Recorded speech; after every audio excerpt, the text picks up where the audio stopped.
Donc nous sommes dans une démarche de généralisation de la clause sociale dans nos marchés publics. On part sur le principe de l'insérer de façon automatique, sauf sur certains marchés dont le niveau est très peu élevé et qui demandent une certaine technicité. Mais de façon générale, on applique cette clause sociale. Donc, les entreprises ont plusieurs possibilités pour intervenir.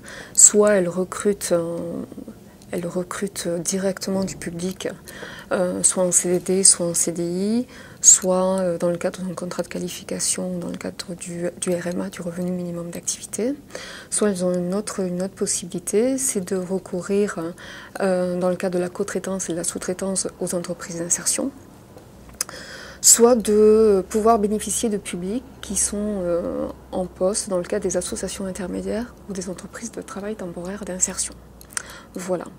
Les entreprises sur certains marchés où la clause sociale est un petit peu difficile à mettre en œuvre du fait de la technicité des travaux ou du fait du montant, les marchés dont je vous parlais tout à l'heure, là on fait confiance aux entreprises et on utilise le principe des variantes. Donc l'entreprise soumissionnaire fera elle-même des propositions en termes d'insertion. On identifie un nombre d'heures à effectuer dans le cadre de cette clause sociale. Donc en général, c'est 5% du nombre d'heures totales à effectuer.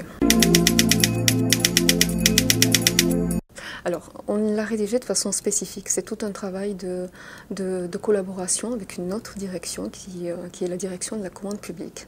Donc on a travaillé avec la direction opérationnelle pour essayer d'évaluer les travaux et le pourcentage d'heures à faire dans le cadre de cette clause. La commande publique, elle est compétente sur tout le volet juridique et sécurisation sur cet aspect-là. Nous, on est plutôt là en termes de mobilisation de nos partenaires d'insertion, repérage du public, suivi et accompagnement des personnes recrutées dans ce cadre-là.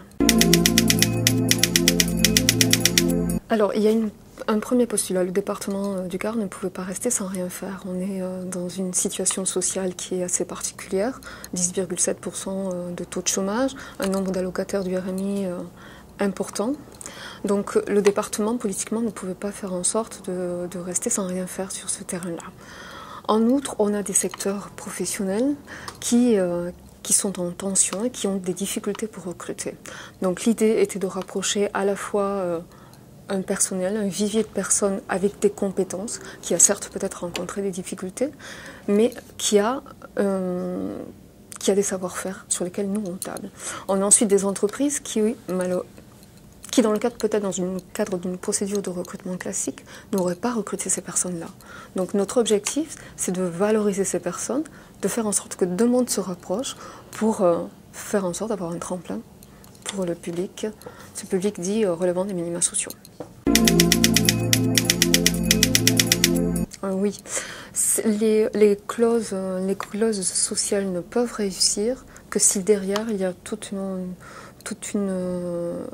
politique volontariste. Sans les élus, on n'arrive pas à mettre en place de clauses sociales. Il faut déjà mettre en œuvre une certaine démarche en interne au sein de notre collectivité et faire en sorte que des directions totalement différentes travaillent ensemble. La direction en charge du volet insertion professionnelle, une direction de la commande publique et des directions opérationnelles qui, elles, passent des marchés.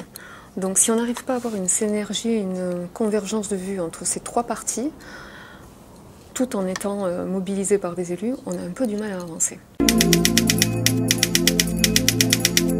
Donc la première délibération des élus s'est faite au mois de juin 2005. Nous en avons passé un à l'automne 2005 et nous venons d'en passer un deuxième.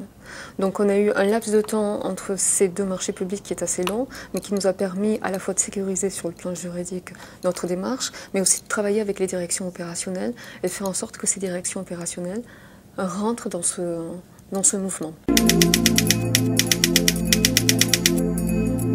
Alors, notre volonté et ce que l'on souhaite faire, et là c'est le rôle même de la direction du développement de l'économie et de l'emploi et de son service économie solidaire, c'est de faire en sorte d'être au plus près à la fois des entreprises, choisis, retenus, et du public. On a un ensemble d'outils que l'on peut mobiliser pour faire en sorte que l'entreprise, elle reste avec nous et elle joue le jeu jusqu'au dernier moment. En suivant les personnes, en les formant, en leur mettant en disposition un accompagnement social.